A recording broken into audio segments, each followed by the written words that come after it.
Hello दोस्तों, कैसे हैं आप सब। उम्मीद है बहुत बढ़िया होंगे और पढ़ाई लिखाई कर रहे होंगे। आज हम आपके लिए लेकर आए हैं मॉडल सेट 2 हिस्ट्री क्लास 12। ठीक है। सामान्य निर्देश क्या है? सभी प्रश्नों के उत्तर अनिवार्य हैं। कुल प्रश्न 40 हैं और 40 ही मार्क्स हैं इसमें आपके। ठीक है। प्रत्येक प्रश्न के लिए 1 अंक निर्धारित किया गया है। प्रत्येक प्रश्न के 4 विकल्प दिए गए हैं। सही विकल्प का चयन कीजिए। गलत उत्तर के लिए कोई अंक नहीं काटे जाएंगे। ठीक है, तो चलिए देखते हैं क्वेश्चन नंबर 1। क्वेश्चन नंबर 1 क्या है आपका? सिंधु घाटी सभ्यता के लोगों का दर्पण किसका बना हुआ था? तो सिंधु घाटी सभ्यता के लोगों का जो दर्पण था वो बना हुआ था किसका? तांबा का। किसका बना हुआ था? तांबा का। चलिए देखते हैं क्वेश्चन नंबर 2। क्वेश्चन नंबर 2 क्या है? सिंधु घाटी सभ्यता में प्राप्त तीन मुख वाले एक पुरुष देवता को योगी की मुद्रा में सिंहासन पर बैठे हुए दिखाया गया है, जिसकी पहचान पशुपति के रूप में किसने की है? तो इसकी जो पहचान है पशुपति के रूप में जॉन मार्शल ने की है। किसने की है? जॉन मार्शल ने। ठीक है, चलिए देखते हैं क्वेश्चन नंबर आपका 3। क्वेश्चन नंबर 3 क्या है? हड़प्पा सभ्यता का सबसे बड़ा नगर कौन सा था? तो हड़प्पा सभ्यता का जो सबसे बड़ा नगर था वो मोहनजोदाड़ो था। ठीक है, मोहनजोदाड़ो। सिंधु घाटी सभ्यता में हल का प्रमाण किस स्थान से प्राप्त हुआ है? सिंधु घाटी सभ्यता में हल का प्रमाण किस स्थान से प्राप्त हुआ है? ये जो प्राप्त हुआ है वो कालीबंगान से हुआ है। कहाँ से? कालीबंगा से। ठीक है, या कालीबंगान। अलग अलग जगह पे अलग अलग नाम रहता है इसका। कहीं कालीबंगान होता है, कहीं कालीबंगा। ठीक है, तो देख लीजिएगा आपको जो आए उस हिसाब से। तो हड़प्पा सभ्यता और मोहनजोदाड़ो के बीच की दूरी कितनी है? हड़प्पा सभ्यता और मोहनजोदाड़ो के बीच की दूरी जो है वो 683 किलोमीटर है। ठीक है, 683 किलोमीटर। सिंधु घाटी सभ्यता की जुड़वा राजधानी कौन थी? सिंधु घाटी सभ्यता की जुड़वा राजधानी हड़प्पा मोहनजोदाड़ो। ठीक है, ये 2 प्रमुख शहर भी हैं यहाँ के। निम्नलिखित में से किस पदार्थ का उपयोग हड़प्पा सभ्यता की मुद्राओं के निर्माण में मुख्य रूप से किया गया था?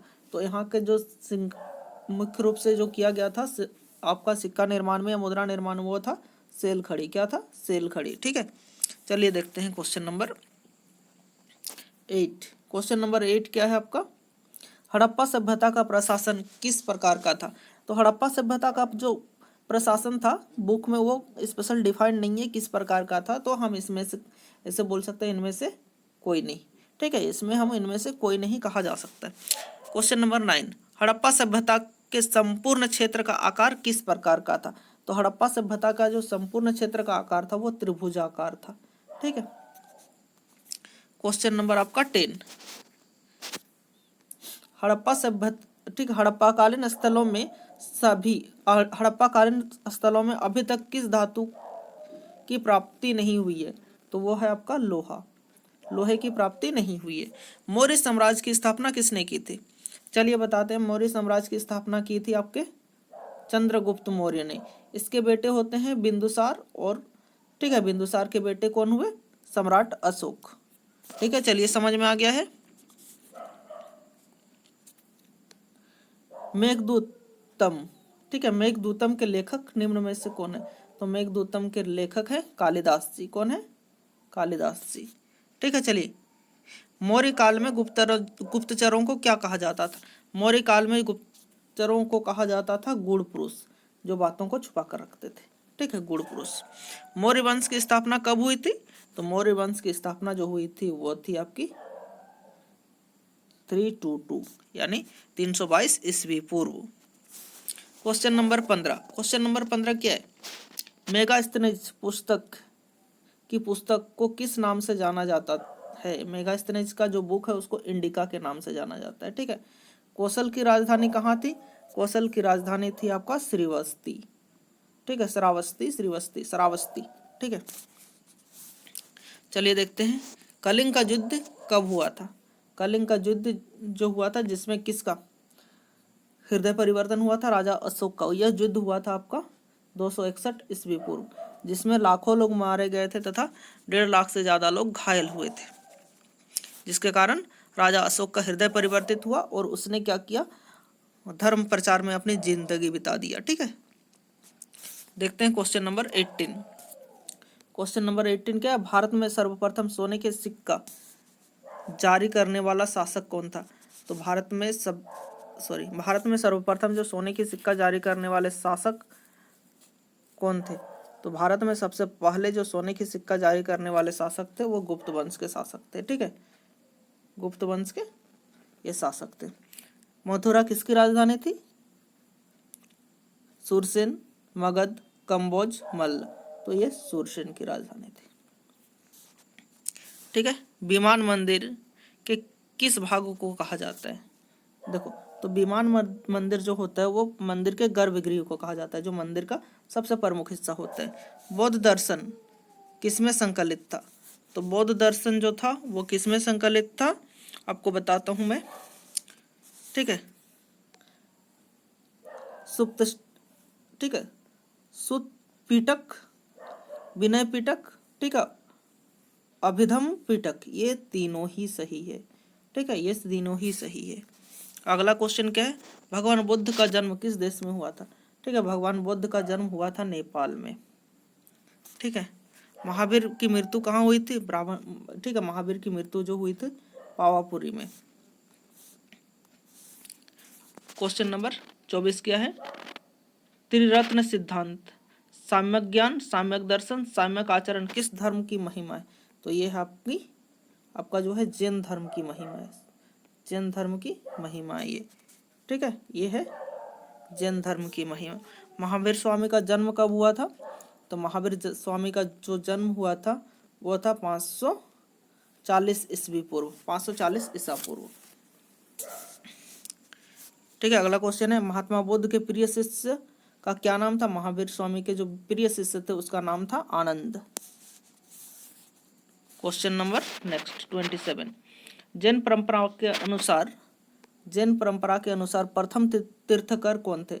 ऋषभदेव थे। जैन परंपरा के अनुसार जो प्रथम तीर्थकर थे वह ऋषभदेव थे। ठीक है, और जो वर्धमान स्वामी थे ये 24वें तीर्थकर थे। ठीक है, वर्धमान स्वामी जो थे वो 24वें तीर्थकर थे। अच्छा, ठीक है, यहाँ है जैन धर्म के अंतिम और 24वें तीर्थकर कौन थे? महावीर स्वामी थे। ठीक है, चलिए हो गया। आईने अकबरी के लेखक कौन थे? आईने अकबरी के लेखक मैं आपको बता चुका हूँ। आईने अकबरी के लेखक थे अबुल फजल। ठीक है, आईने दह साला पद्धति के प्रतिपादक कौन थे? आईने दह साला पद्धति के प्रतिपादक कौन थे? तो इसके प्रतिपादक थे राजा टोडरमल। कौन थे? राजा टोडरमल। ठीक है, चलिए देखते हैं क्वेश्चन नंबर 31, अकबरकालीन साम्राज्य के 12 प्रांतों की विस्तृत सूचनाएं आईने अकबरी के किस भाग में दी गई है? ठीक है, तो इसकी जो 12 प्रांत की विस्तृत सूचनाएं दी गई है मुल्क आबादी में दी गई है। अकबर ने फतेहपुर सीकरी में इबादत खाना का निर्माण कब कराया? इबादत खाना का निर्माण कराया 1575 ईस्वी में। बाबर द्वारा रचित तुजक ए बाबरी यानी बाबरनामा किस भाषा में लिखा गया था? ये तुर्की भाषा में लिखा गया था। ठीक है, बादशाह नामा के रचयिता कौन थे? बादशाह नामा के जो रचयिता थे वो कौन थे? ठीक है, बादशाह नामा के जो रचयिता थे वो थे अब्दुल हमीद लोहरी। कौन थे? अब्दुल हमीद लोहरी। क्वेश्चन नंबर 35, ठीक है, अकबर का जन्म 1542 ईस्वी में किस स्थान पर हुआ था? इसका जन्म हुआ था अमरकोट, जो अभी कहाँ पड़ता है? पाकिस्तान। ठीक है, अमरकोट में उसका जन्म हुआ था। अकबर के वित्त मंत्री कौन थे? टोडरमल जी। ठीक है, कृष्णदेव राय किस वंश के थे? कृष्णदेव राय थे आपका तुलु वंश के। कृष्णदेव राय जो थे आपके किस वंश के थे? आपको पता चल गया है। ठीक है, तुलु वंश के। विजयनगर साम्राज्य का सर्वश्रेष्ठ शासक कौन था? कृष्णदेव राय थे वहां के सर्वोच्च शासक, मतलब सबसे श्रेष्ठ शासक। बहमनी साम्राज्य की स्थापना कब हुई थी? बहमनी साम्राज्य की स्थापना हुई थी आपकी 1347 ईस्वी में। कब? 1347 ईस्वी में। और आखिरी क्वेश्चन है इसका। ठीक है, यूनेस्को ने हम्पी को विश्व पुरातत्व स्थल कब घोषित किया? ये घोषित किया था आपका 1986 में।